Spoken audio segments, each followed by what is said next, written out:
All right, I think we're live. Oh yeah. All right, another episode of Monero Talk. It's been a while, Brian. I think it's been like 3 weeks, right? Yeah, we've taken some time off. Yeah, it's just the August doldrums Seriously, just so much going on. with the Look, bear market. Just I mean, kind of.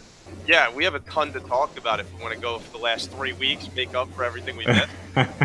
But what we have a segment you want to talk about on the show with Lucas here, right? So Yeah, Lucas, if you want to introduce yourself, I've been trying to get somebody from basically the Monero Outreach Group to come on with us. I know Lucas, I see him in that chat quite often. I don't know what role he plays. I don't even know if people actually have roles. So I would just love to hear from him, learn about that. And I think he's working on a couple of other interesting projects. Yeah, so thank you for having me on the show. And yeah, the Monero Outreach Group is an interesting kind of conglomerate of different people all putting together their efforts to market for Monero. Uh, it's interesting because I'm a member of the group, but it's pretty decentralized, and so there's no leader or anything. But everyone, the purpose of the Monero Outreach Group being for marketing and education for Monero community. nice, that's huge. I mean, the educational aspect. I feel like the lack of education on crypto in general is what gave us that huge run up to in prices and then the crash. Now people don't know why it's crashing. They don't know what they bought. Uh, so that's really cool. So how do you guys spread the word? Yeah, and to add to what you're saying, like the lack of education being a problem in the crypto space, one of the things that we're hoping to do with the Monero Outreach Group is I anticipate, and I think many other people anticipate, Monero to be a significant cryptocurrency in the coming years, months, decades. And we want to make sure that when Monero receives more attention as a result of, let's say, a price increase, that we have the necessary resources and people available to kind of help guide the new people coming into the community and be like, okay, this is what the Monero community is about, and that we have the ability to respond to the increased awareness and attention for Monero. Yeah, are there any specific projects that the community is working on? Yeah, it's interesting because I think the Monero Outreach Group is there. The Monero community as a whole is interesting because there are a number of different people that are all creating their own platforms to spread the word about Monero and provide kind of their own take on how Monero works and their own ideals and such, because there is no centralized organizational structure for the Monero project. And so it's up to people to take initiative and to start new projects. I've started two main projects, the Church of Monero and the Monero Space Force, which are two different fundamentally ideologically based projects. And then there's other people like Justin who started the Monero community group. You have Need Money 90 with XMR Trader. You have you have the Monero Jobs group, the Monero Outreach group, and so it's really this kind of melting pot of different platforms that people in the community have used as a way to take initiative and spread the word about Monero. That's really cool too. I like that approach. I mean, everything else in the community is so either, it's not even like we're crowdsourcing it. It sounds like this such a better approach than like Zcash, where they have actual miner rewards going to the dev teams for projects, or they have like Dash, where they're trying to fund projects through the network itself. Here it's all just community driven, people getting together. Nobody's trying to stake a flag in the network protocol itself. I love that. Yeah, and it's really interesting. I was actually watching the Bitcoin Uncensored show as well earlier today, and Chris Rose was talking with Justin about this idea of sweat equity in the Monero community, and I think that's so true and makes it different than a lot of other communities that have a centralized way to crowdfund or generate resources to market. People have to, sacrifice and put in their own time and energy to make anything happen, really.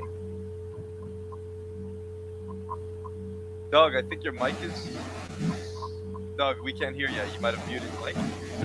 Okay. There we Can you hear me? Yep. Yeah, your sound's a little weird on your side, Brian. I don't know if that's. Is it? Hold on one Hearing a second. lot of. Yeah, that sounds a lot better. You just mute it. No, I just blocked the fan. Oh my God, sounds so much better right now. Okay.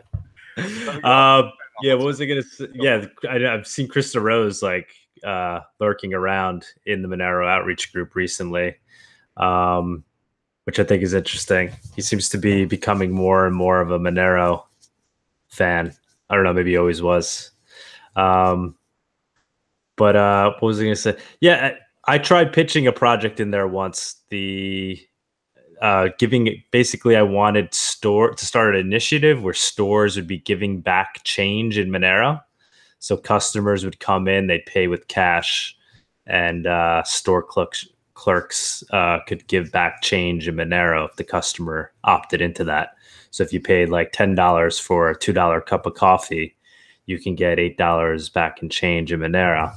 And I see this kind of being as a way to onboard people in, kind of a natural fashion as they go about their daily lives, and kind of the reverse way of thinking about it. Instead of trying to get stores to adopt accepting crypto for purposes of receiving payment, as we all know, more people are kind of more interested in hoarding right now than spending.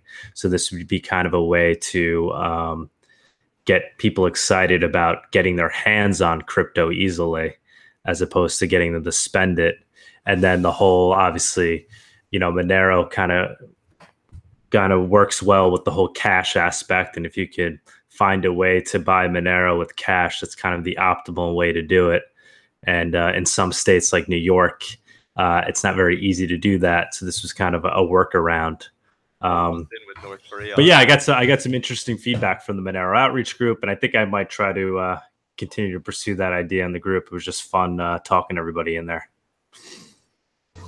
It was interesting. I was at DEF CON the last weekend or so, and one of the people working with Atari, it was with Globy, was interested in creating a coin machine that would update the like a vending machine where you could pay with coins, whatever, but so you could also maybe pay with Monero.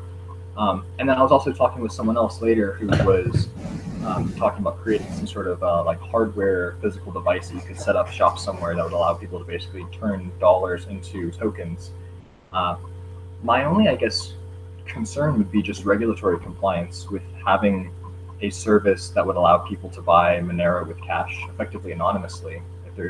If you buy a cup of coffee for $2 and you pay $10 and you get $8 of it back in change in Monero, that's a great service, and I think it would certainly benefit a number of people in the community. My only concern would be, would there be a pushback from a regulatory perspective of like, well, you still have to do some sort of KYC AML as a result of that service. I don't know how that will play out, but it's a very interesting idea. Yeah, I did actually some initial research on it. I actually hired an attorney to do some research that's kind of in the crypto realm, the guy in New York. I mean, based on his opinion, it could be done, but it's certainly a gray area. I think the regulation would kind of come after the fact. But I mean, as of today, if you did it, I think it's okay. And it is a gray area, but I mean, it's really, you're allowed in New York, particularly, you're allowed to accept crypto and use crypto for, in exchange for services and products. So to give Monero back as change, you're really just using it for the sale of products and services. You just happen to be giving the change back. So it's definitely a gray area. I don't know if regulation would respond to it, but I think as of now, it's kind of, I don't want to say a loophole, but I don't think I think it would be allowed. And I think it'd be just kind of even if it eventually kind of was looked at in a closer initially, I think it would kind of help get the word out about Monero in particular, as people, go to shops, maybe see stickers in windows, if you're buying something with cash, get your change in Monero. Just kind of saw it as a grassroots way. But that's just one idea that maybe Monero Outreach Group might be interested in helping out with.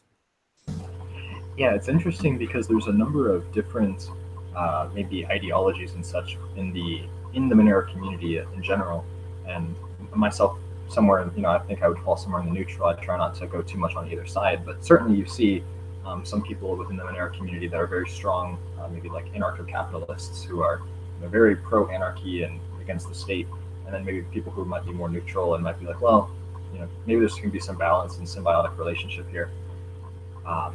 So the thing that popped into my head was that the definition of change is a little bit arbitrary, where when you think of change, if I buy something for $2 and I spend $3 and I get $1 back as change, or less than $1 back as change, that makes sense.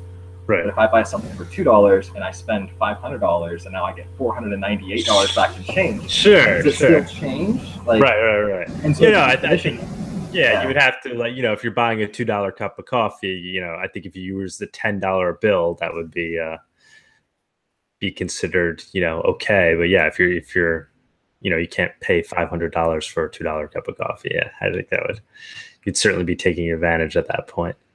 But I think what is no different than exchanging fiat for other fiat? They'd look at it as $10 of Canadian to euro. They'd say, okay, but if you're doing $2,000 to get 1998 in euro and then a cup of coffee with it, right? Really it has to be that you're actually giving it out as change. I think, and obviously, that would be one of the goals with the program if we were trying to do this is to if you were onboarding stores, just tell them just follow these rules, do it in an appropriate way, but I just wanted to jump in because I know you don't have much time. I wanted to get it to the Church of Monero. I was just totally intrigued by the name itself. I think I saw you had posted a video a few weeks back, like a month or so ago. But if you could just kind of explain it, and then maybe we could ask some questions. And is it something that you're actively working on? Yeah. So the Church of Monero is an very interesting idea. I think before we even begin to talk about the purpose of the Church of Monero, I think it's important to make some establishing definitions about religion and church as a concept.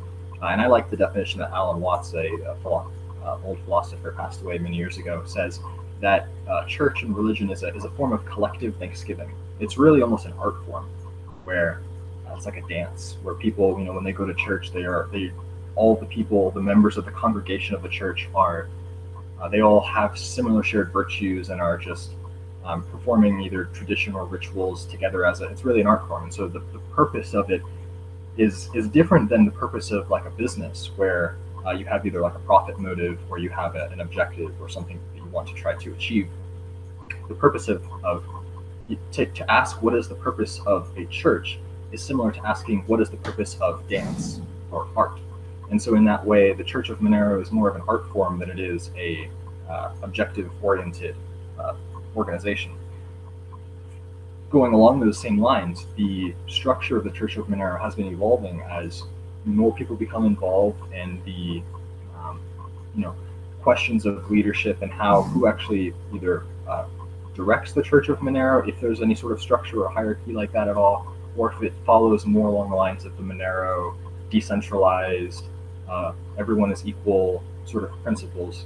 And so in a recent conversation with one of the other leaders of the Church of Monero, John, we had a discussion with regards to the differences between different forms of law, where you have like Roman law or Napoleonic law, where Roman law being maybe unstructured, Napoleonic and permissionless, whereas Napoleonic law being more permissioned and closed. And so for this reason, I'm thinking that I'm still involved with the Church of Monero, and I see it as a brand that can be used to help promote and market Monero. Things like, the axiom within the Church of Monero is that we have a religious right to financial privacy. Now, what that statement actually means is a little unclear, but it's interesting that you can kind of put these words together in a certain way, and it seems to make sense. What does it mean, a religious right?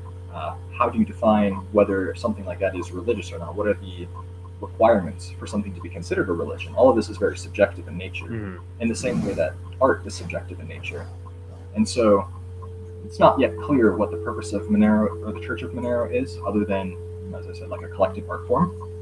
And for that reason, I have also branched off and started another organization called the Monero Space Force, which operates in a yin-yang sort of relationship with the Church of Monero, where the Church of Monero is decentralized, open, permissionless, the focus of it being on community and bringing people in and educating them and just having fun in a form of celebration or Thanksgiving as we all share in this movement of technology like Monero. And then the Monero Space Force being kind of the diametric opposite, where it's closed, permissioned, hierarchical, structured, and has clear purposes. So kind of having a balance between both of these, where we can have people who maybe are more inclined to agree with the decentralized virtues can participate in the Church of Monero in an open sort of way, and then people who might be interested in pursuing purposeful goals like getting completing the Monero moon mission or launching a Monero satellite, or really I think the first purpose that I'm going to have set the Monero Space Force towards is developing a video game that is going to teach people about Monero, how it works, and provide that as an educational resource to the community. But all of these sorts of projects require some structure and hierarchy and centralization in order to efficiently accomplish them that may be a little bit more difficult to achieve in a purely decentralized organization like the Church of Monero. Okay. Right. It's funny that those two models of governance and productivity, it's literally why we can have, hard forks on Monero versus non-hard forks on Bitcoin between the communities. Monero is a much more cohesive community. We have one goal, fungibility at all costs, and at decentralization. Whereas Bitcoin, it's like, all right, we're going to be as decentralized as possible, and a lot of different fractures have formed, and they can't get a lot done, which is also a positive in my mind. But it's not nearly as productive as they have new code releases we can't get approved, like Segwit. Monero doesn't have those setbacks. I totally understand what you're saying with the different models of governance. I think that's cool that you're on both sides of the spectrum with that. Are you seeing anybody else in the community who's showing interest in these concepts? Surprisingly, the Church of Monero is actually getting quite a bit of interest, and I think that partly is due to the controversial nature of the name, where maybe a lot of people in Monero are more science-oriented, and so you might think that something that's called church is opposed to science. But in fact, I think the two can operate in harmony, and that's kind of the idea of really the foundation of the Church of Monero, is to try to bridge the gap, let's say, between art and science, and bring these two groups together. And so I'm beginning to see more interest in the Church of Monero as people begin to kind of digest the idea and integrate it into the kind of the collective psyche ideology. I think part of it also is just talking about it and going and meeting people. I've been going to a lot of different meetups and talking to different people in different communities. And so we're beginning to see sort of a crystallization of groups form. As much as we want to pursue decentralization as much as possible, as human creatures, we naturally do tend to create these sorts of hierarchies, even if they're completely merit-based and competence-based. At the end of the day, if you are getting a surgery done, you want to make sure that you have the best surgeon working on your, whatever it is. And so you want a certain hierarchy there where you can select from the best. And so that naturally, that's what's emerging here. Cuckoo clocks are going off in the background. Yeah. I think also, when you think about crypto too, I mean, there are comparisons that can be made to religion itself. So not even just the Church of Monero, but any of these cryptocurrencies, I mean, are essentially groups of people that are coming together and collectively believing in a concept. It's basically a really abstract concept. I mean, money itself, right, is essentially, I mean, it's not a religion, but it's similar in that it's an abstract concept that everybody has agreed to believe in. When you say, oh, we're going to decide that a piece of gold has value, that's just people all collectively believing in an abstract concept together. And that's certainly what crypto is at its core. It's becoming really interesting because, I mean, the technology is there. It's open source. You can, spin it up in any way you want. But at the end of the day, which one is going to win? It's going to be the one that gets the most network effect, which is essentially the one that becomes the largest religion per se, right? I mean, right now that's kind of where Bitcoin certainly has the lead. I think Monero's picking up steam, but I really think that's the most important factor which is the adoption and the people all agreeing that it has value. The technology is going to be tweaked here and there. Some things are going to do things a little different. I think what separates Monero, as we all know, is the fungibility. And I think that's a critical component to any of this. And I think ultimately that's what's going to keep us in the game and allow us to slowly collect more believers as people realize what this stuff is and what it needs to be. But just tying it back into religion, I mean, it's really there are definitely some similarities overall between crypto in general and religion. And I think language too. I've been thinking about it in terms of languages. I think me and Brian, we were talking about this the other day. It's just like, it's at the end of the day, it's just a protocol, right? It's people agreeing to a protocol that they're going to use for the purposes of transferring value. And ideally, everyone would be on the same protocol. That would be the most efficient way of doing things. But humans don't end up always working in that way, right? I mean, we're tribal. We section off. We don't all believe in one religion. We don't all speak one language. We don't all have one culture. You could certainly make arguments as to why the world would be a much more efficient place if we all shared those things in common as well, those protocols as well. So I'm starting, you start to think about, because you have the Bitcoin maximalists who are out there calling everything that's not Bitcoin a scam. But in reality, is it going to be one protocol to rule them all? What do you think? Yeah, I think the idea of religion as a form of a collective learning or collective information disbursement is very interesting, where you could say that software development and programming is the new literacy.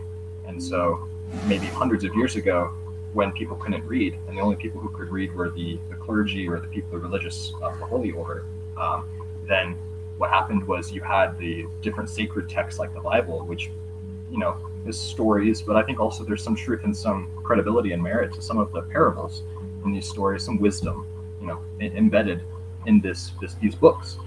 In the same way, you could say that wisdom is embedded in the technology, like the open source software code that Monero has, where the fungibility being important is wisdom. And so you could think that maybe the Church of Monero or these different sorts of religions are providing a similar function that religions in the past did, which was to disseminate complex information in a digestible way to the masses. And that was, I think, the purpose of religions in the past, was to disseminate complex issues of morality or different sorts of wisdom and parables through biblical stories or whatever sacred text you want to people who might not have been literate to actually read the text. As much as we would like to be able to teach everyone how to, for themselves, audit the Monero source code, that I don't know if that's going to happen. And so we need to think of new ways to bring people into the fold beyond saying, hey, if you want to learn about Monero, there's the open source code, go read it for yourself. A lot of people, even myself, find that too daunting. And so if we had someone who and that's maybe the purpose of the Church of Monero, is to find people who can learn enough about how the code works, and then be able to effectively kind of provide that information to newcomers so that they can also still benefit from the knowledge without having to do all of maybe the heavy lifting of understanding. Yeah, I mean, so what was the name? Kind of a lark to begin with? Was it kind of like a play on the concept, or do you seriously see it as being the Church of Monero? I mean, what was your was there? Yeah, well, one of the primary functions was marketing. So okay. So you needed something that was going to be catchy, something that was going to have like something that could stick in people's minds, an idea, something that you could, something that was symbolic, really. And so I thought, well, I think of these things also as memes, and memes being like you could call them a mental virus. You could just call it like a mental idea that spreads beyond, throughout people. And cryptocurrencies certainly fall in categories of memes, and I think religions also certainly fall in categories of memes. And so I thought, well, why not put these two together? And in fact, the name Church of Monero is also, kind of mentioned this earlier, an intent to try to unite two different ideologies of art and science, where you could say religion and churches are an art form. You have beautiful cathedrals, you have music, you have it's a form of collective dance. You have singing. This is a very religious sort of tradition. And then you have Monero, which is very academic, very peer-reviewed, very structured, very scientific. And so a group that can effectively bring both of these two things together, I thought would be a useful and necessary component of the ecosystem. Cool. Brian, what do you think? You joining the Church of Monero? Yeah, you know what?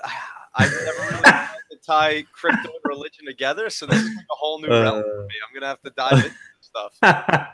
I was more focused on the other question of one coin to rule them all, but man, that's too loaded of a question, and that would no, that's a huge question. Yeah. No, I see the tie-ins with church, like I said, on that level of the fact that at the end of the day, it's people agreeing to a protocol. But yeah, I don't know. The Church of Monero thing, what I don't like about it, which is also, I mean, it's good that it's controversial, right? I mean, that's why we're talking about it right now. And I was intrigued when I heard it.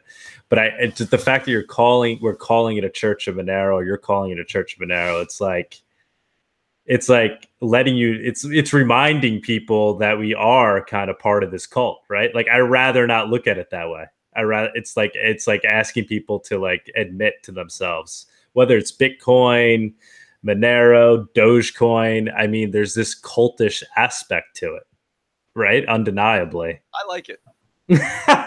But it's like, do you want to admit that it's cultish to that degree? So by calling it, by creating something called Church of Monero, it's like you're basically labeling it, giving it that connotation, right? Well, cults have a negative stigma because cults tend to exploit their members and do harmful things, and all this stuff. But the Church of Monero, if people want to call it a cult, whatever, but we don't have a profit motive. We don't accept donations. No intent to accept donations. Many people are like, oh, well, you could just use it for tax-deductible, non-profit donations, but the possibility of self-funding and all this kind of stuff, we'd rather not paint a giant target on our backs. We've already kind of done that enough. So we have no intention of accepting donations. We have no profit motive. It's just a community where people can organize and gather and talk about cool ideas together. And maybe if we can build cool stuff, great. On the other hand, if we want to actually do something maybe with more profit motive, that'll be the Monero Space Force, where we'll have more of a business organization that will be registered and will have appropriate legal compliance. And so we don't want to step on the wrong toes. Okay. So how long is Monero your one coin, or you're into cryptos in general, or have you made transitions from one to another? What's your kind of your stance on crypto in general? Yeah, there's really only maybe like a handful of coins that I like at this point, and this is kind of the advice I give to most people, is there's so many coins out there that you're better off to just pick a few good ones, focus on those, and ignore the rest. Because if you try to learn everything there is to know about all these other coins, it's almost a mental DDoS. When people ask me, what do you think about this coin? And I say, I don't think about that coin. So I focus almost primarily on Monero, but there are other projects that I'm interested in. Such as, give us a few that you like. Well, of course, Bitcoin maximalist, but also I like Aeon. I think it's a nice testbed for Monero. I also like Counterparty. I think that's an interesting one. Litecoin. A lot of these ones that tend to be open source, decentralized, without a clear, they kind of follow similar ideological principles. Yeah, I think all those you picked are like kind of are in line with true protocols, as opposed to some of these more centralized things that are out there. I like the idea of making sure that the base layer is decentralized. So the currency that you're going to use should be decentralized, like Monero. But then once you have a decentralized first layer, there's no reason you can't have centralized second layers on top of that. Mm-hmm. And that's kind of the idea with the Church of Monero. Well, not the Church of Monero, but the Monero Space Force. Zcashers are going to hate you. Who? Zcashers will hate you for that. Zcashers, Dash. If their governance model works, then it will be successful in the long run. Yeah. So what is your take on governance then, in general, and how it could? I know we were saying how Monero is very decentralized, and you see that in the Monero Outreach Group itself, people trying to coordinate. So do you think there's governance structures that should then be built on top of Monero? Or is the word "should" here is maybe what I take issue with, because I don't want to make a claim to say that this is what people should do. sure? I think that I have a particular idea of how I think I want to do it, and maybe other people in the community will try it different ways. I think at the end of the day, time will tell to see which ideas are successful and which ideas last through time. But I do think that a balance between decentralization and centralization is necessary for a system. Too much centralization and you get rigid hierarchies that maybe become tyrannical. Too much decentralization and you have no structure and it's very hard to get things done. So the extremes of both of these are wrong. And so you need to have some sort of balance between the two. With that said, I am really short on time. I've actually got to go. But Okay. this was an amazing conversation. We'll definitely. Yeah, I'd love to keep it going another time. Yeah, if you get anybody else from the Monero Outreach Group, let us know. Where should people go? Telegram, right, is the best place for kind of joining the Monero Outreach Group? Yes, the Monero Outreach Group Telegram. If you want to follow me personally, I have a Twitter now and an Instagram. Just Twitter is Real Xeagu, Xeagu, and Instagram is also Real Xeagu. Oh, so it's spelled how it sounds. Perfect. All right. Well, thanks for coming on. Yeah, thanks, man. We'll be in touch. Awesome. Thank you very much. Yes. Good luck with all your projects. Thank you. All right. So long. So, what else is going on? I mean, I don't know if we should get into the last 3 weeks of everything. The alts imploding in general, from all kinds of good stuff. Should we save it for the next episode, or? Yeah, we could. I know we wanted to. We were trying to get what's his name to come on and talk about Grin. What's his name? The cake wallet. Knife of Pie. Knife of Pie. Yeah. Knife of Pie. I've been speaking with him. He's been busy, so maybe I'll do our next show on that. I mean, in general, the bear market continues. Monero keeps chugging along. I mean, while we're losing a lot of dollar value here, which kind of sucks in this bear market, we do need to see a lot of these shit projects tank. And people are always chanting for the flippening. I mean, my focus is decoupling. I want the good projects to break away from the alts. I hate seeing all the alts are up 15% today, all the alts are down 15% today. I want to say, aside from the ones that get pumped on news, like Zcash going to Coinbase, so that one's up 30, the rest are up 2%. Like, I want to see where there's just a complete decoupling, where these projects make sense, they have value. This project, like Dogecoin, should not triple in value when there's no development for the last 3 years. There's so many abandoned projects worth near $1 billion. It's kind of scary. Oh yeah, definitely. I'm all for washing all those out. I mean, as long as Monero doesn't get thrown out with the bathwater. But yeah, I don't see that happening. And what I do see is, the people in the Monero community that are kind of like the leaders, they continue on with the message of,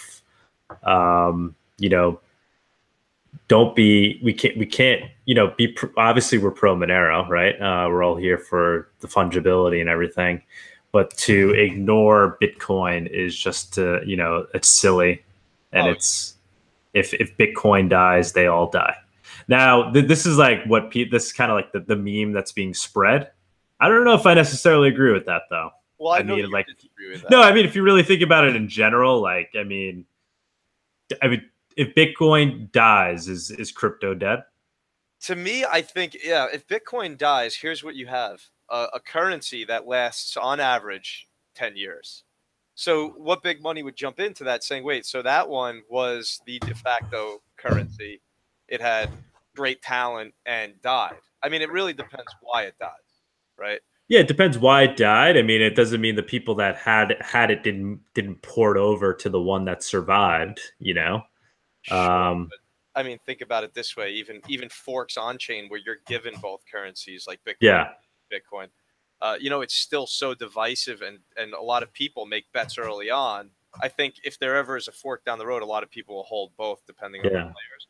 But I mean, if Bitcoin, the entire chain dies and it doesn't just fork off and live somewhere else, I mean, that's, to me, catastrophic for the whole community.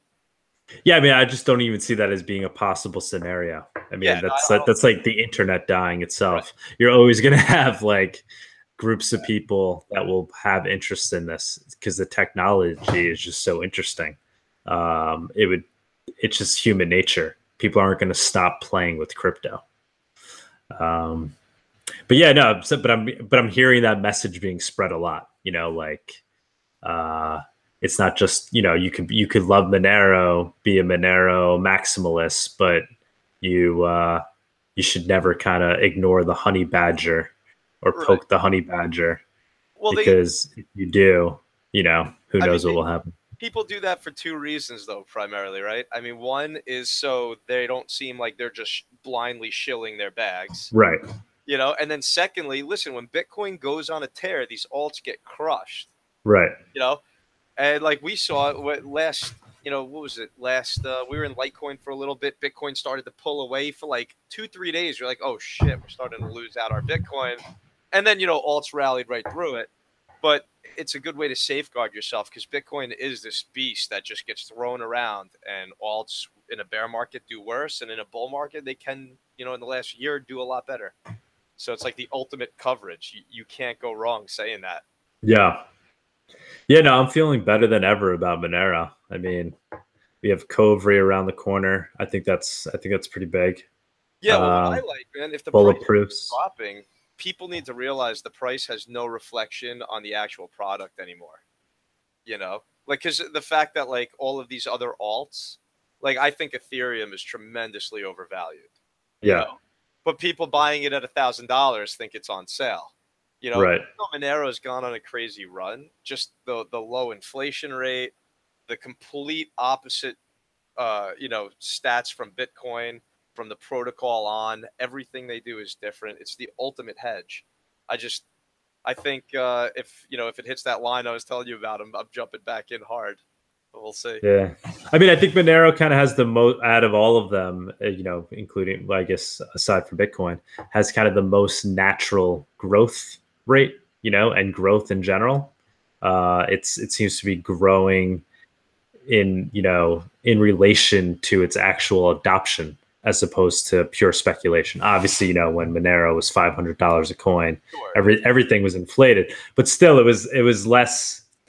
Monero should have been number two at that. Monero should have been where Ethereum was at that point, and it wasn't. It's Right. kind of always been a little bit more tame in its spikes and its drops. It seems to be, for whatever reason, to more directly coincide with the actual value of the technology itself and the rate of adoption.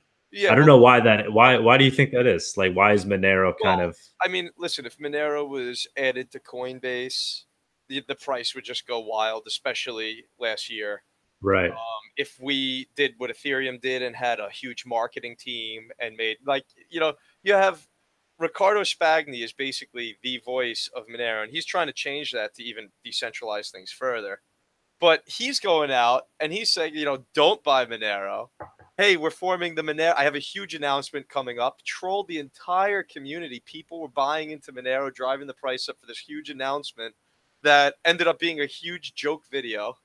If anything, he Right. does like the opposite to keep everyone more rational and more in line.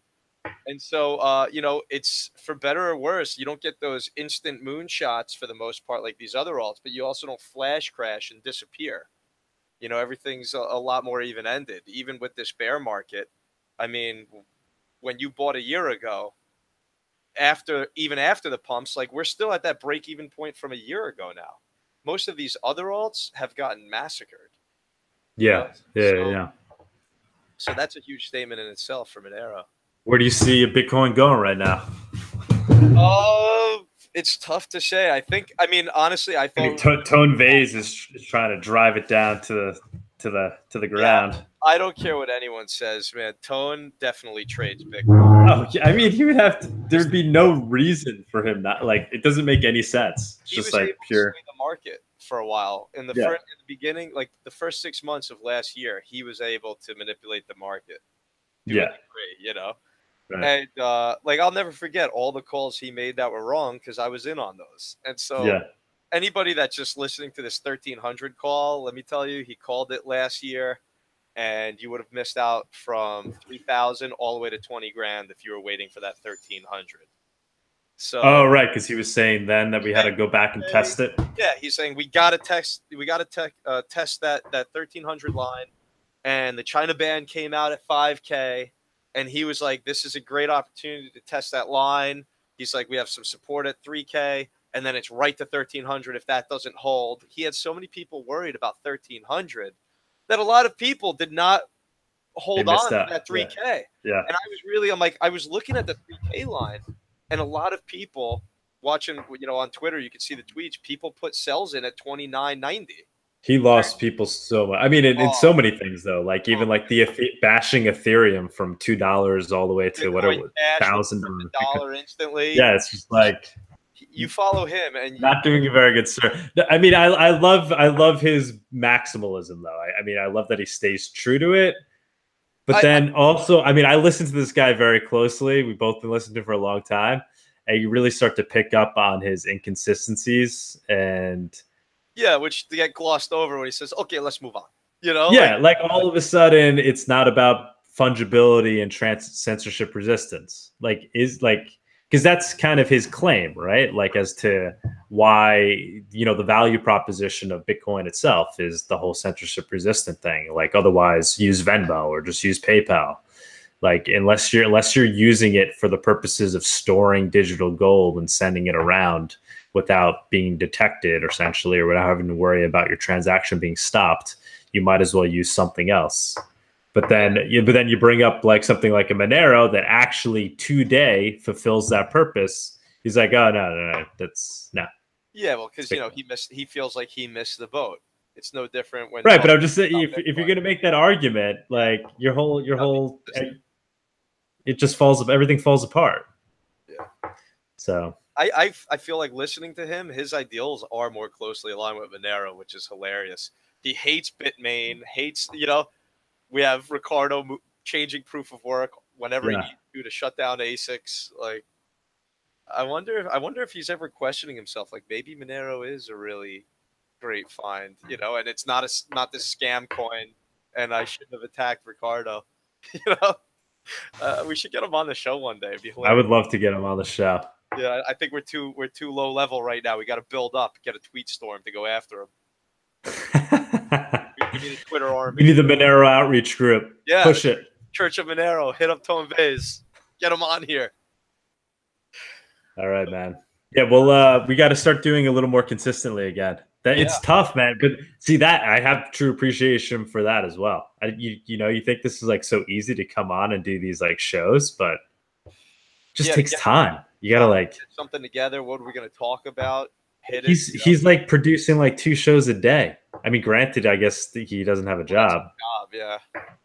I mean, if it was my full-time job, I would put out 8 hours of content a day. Part of it would be me streaming whatever video game I might be playing. That's funny. All right. Well, listen, in a couple days, and then we're going to Myrtle Beach. We'll have to stream from the beach. Yeah, let's do it. Sounds good. All right. I'll talk to you later. Peace.